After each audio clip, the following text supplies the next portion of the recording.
Salut, c'est Priscilla du local de Pella. Aujourd'hui, je vous parle de la rentrée et la préparation à la rentrée, mais aussi mes essentiels, et je pense que c'est par ça que je vais commencer. Et qui serais-je pour ne pas commencer par mon chandail? Je suis éducatrice et je façonne l'avenir, donc le voici pour ceux et celles qui ne l'auraient pas vu. Je l'aime vraiment beaucoup.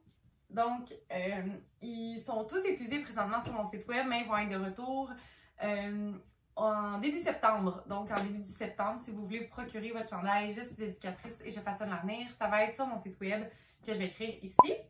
Et mon guide de planification, j'ai honnêtement tellement hâte de travailler avec. C'est la première fois de toute ma carrière d'éducatrice que je vais travailler avec un guide de planification qui est relié. Donc, habituellement, j'ai toujours travaillé dans un cartable parce que j'aime beaucoup enlever des feuilles, ajouter des feuilles, puis le placer vraiment à ma façon. Donc, j'ai hâte de voir ma propre expérience avec ça, mais aussi vos opinions à vous et comment vous allez avoir trouvé ça. Donc, ça aussi, je pense qu'ils sont tous épuisés sur mon site web et je n'en recevrai pas d'autres. Par contre, vous pouvez toujours vous procurer la version PDF.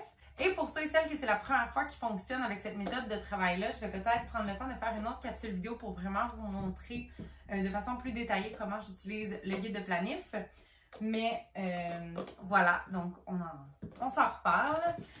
Ensuite de ça, je vais vous parler de crayons, hein, parce qu'on est dans le domaine de l'éducation, c'est sûr à 100% que je vais vous parler de crayons.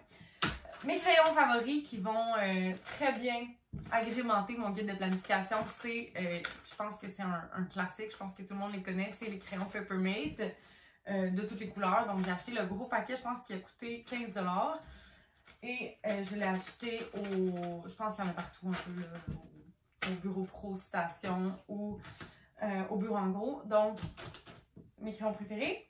Sinon, les meilleurs crayons pour effacer, non, les meilleurs crayons pour écrire sur du papier plastifié. Je ne sais pas si vous avez remarqué, mais du papier plastifié et un tableau blanc, ce n'est pas la même chose. Ce n'est pas les mêmes crayons qui fonctionnent dessus. Les crayons effaçables à sec qui vont sur des tableaux blancs, si on les met sur des papiers plastifiés, soit que dès qu'on va l'accrocher, tout va s'effacer, ou soit que ça ne s'effacera jamais. Donc, les meilleurs crayons pour ça, ce sont vraiment les Staedtler.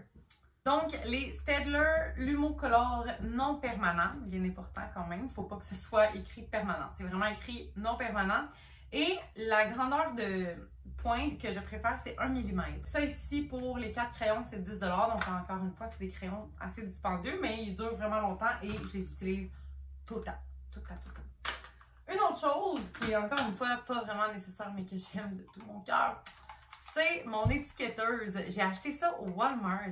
C'est 20 $ et les recharges, je pense que c'est 10 $ pour 3 rouleaux de recharge.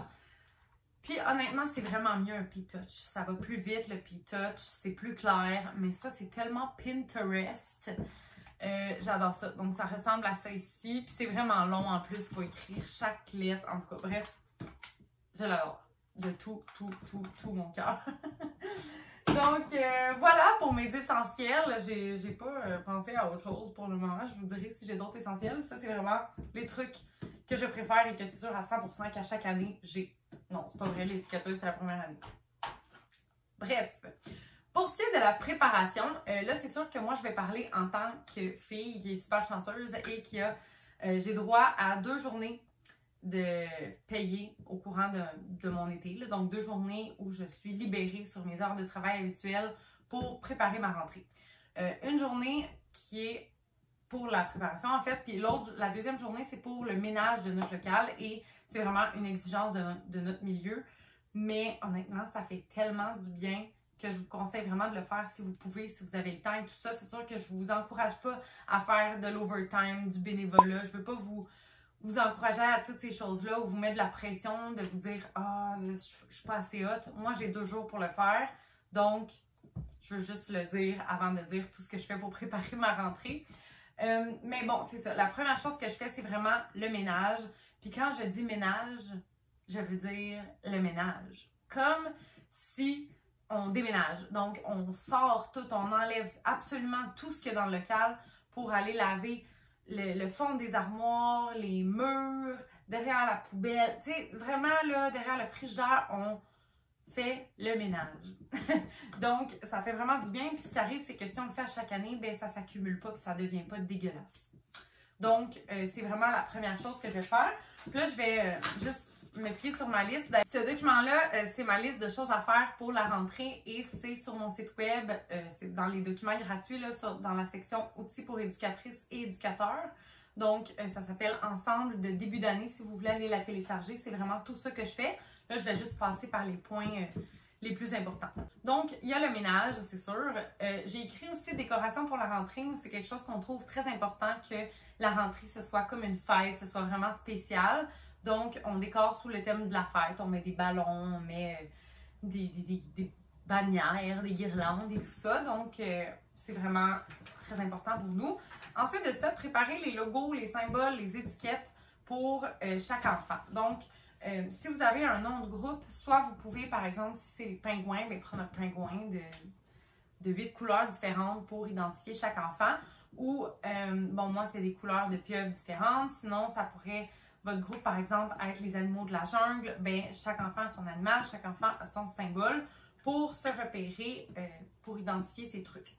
Donc, je vais en préparer pour le vestiaire, pour identifier les lits, parce que moi j'ai des bassinettes, pour identifier où je mets les couches, pour identifier où on met les doudous, bref, on identifie. Ensuite de ça, c'est sûr que moi je suis à la pouponnière, donc moi je prévois des prises de contact avec les parents et les nouveaux bébés. Parce que, bon, premièrement, je veux qu'avant la première journée, ils viennent dans le local un bon 30 minutes, qu'ils me voient, qu'ils m'entendent parler, qu'ils voient que leurs parents acceptent de me parler avec plaisir parce que c'est la première étape pour que l'enfant se sente bien, c'est qu'il voit que ses parents me font confiance. Donc, on se parle, j'en apprends un petit peu plus sur les parents, qu'est-ce que vous faites dans la vie, tu sais, quelles sont vos valeurs éducatives, bon, juste pour apprendre à se connaître, donc ça c'est vraiment très important.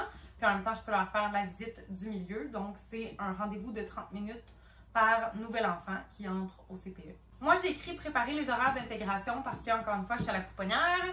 Donc, je veux regarder selon qu'est-ce que le parent veut, comment le parent voit ça. Est-ce qu'il veut, par exemple, venir porter son enfant juste 1 heure, l'autre jour d'après 3 heures, faire une sieste, pas de sieste, le dîner, pas le dîner. Puis j'essaie des fois de faire en sorte que ce soit pas tout le monde en même temps, du moins pas au moins pour la première journée, pour vraiment que si chaque enfant la première journée vient juste 1 heure, pour que je puisse prendre cette heure-là vraiment avec cet enfant en question pour pouvoir créer un lien. Donc, parce que si les 5 viennent pour la première fois en même temps pendant 1 heure de 9 à 10, le lundi, ça va être quelque chose, tu sais. Donc, vraiment, j'essaie de planifier ça avec les parents pendant les rencontres de prise de contact.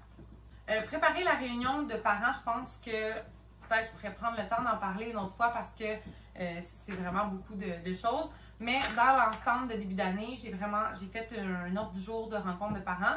Puis, dans mes documents aussi sur le site, il y a un communiqué de début d'année que vous pouvez vous inspirer, dans le fond, voir un petit peu qu'est-ce que j'y écris. Puis moi, pendant la rencontre de parents, je passe un petit peu par-dessus tous ces points-là, mais je leur remets quand même le communiqué s'ils veulent s'y référer au cours de l'année ou s'ils ont manqué des informations. Ensuite de ça, je trouve que c'est vraiment important de commencer à se poser des questions, surtout si ça fait plusieurs années, par exemple, qu'on est dans le... Mais non, pas nécessairement, là, même quand on débute. C'est important de se poser des questions pour aller plus loin, pour essayer d'être mieux, d'être plus efficace ou plus démocratique. On se pose vraiment, on prend le temps avant la rentrée de se poser des questions sur nos pratiques, puis de se dire, qu'est-ce que je pourrais faire pour améliorer le dîner? Qu'est-ce que je pourrais faire pour améliorer les moments d'attente? Qu'est-ce que je pourrais faire pour améliorer le climat positif dans le groupe? Puis, d'essayer de trouver des solutions, c'est vraiment le moment pendant l'été de chercher dans les livres, de s'informer, de parler avec nos collègues, de trouver des choses, de trouver des trucs en fait qui vont nous aider à nous améliorer au quotidien. Donc, c'est ce que la deuxième page de ma checklist parle vraiment. Alors voilà, c'est comme ça que je prépare ma rentrée un petit peu. Là, je suis vraiment allée rapidement, mais j'espère que je ne vous stresse pas avec toute cette longue liste de choses à faire là. On n'est pas obligé de tout faire ça. L'important, moi, je considère que l'important pour la rentrée, c'est vraiment d'arriver puis que toutes tes choses soient en ordre. C'est vraiment ça le but parce que sinon, si je commence l'année avec des projets en retard ou en n'étant pas totalement préparée, ce que ça fait, c'est que j'ai l'impression de courir après mon temps. Pendant toute l'année, je suis en retard dans mes projets, je suis en retard dans mes observations. Ah non, j'ai pas fait ça, j'ai pas fait ça. Tandis que si en septembre, là, tout est prêt, tout est clean, il n'y a plus rien à faire, ben ça va juste être les petites tâches du quotidien, puis des tâches qui vont se rajouter, mais on va jamais être en arrière. Je sais pas si je l'explique bien, mais bref, c'est vraiment pour ça qu'il faut... on se prépare, il nous reste une semaine et on va être prêt pour la rentrée. Donc, je vous souhaite une belle rentrée.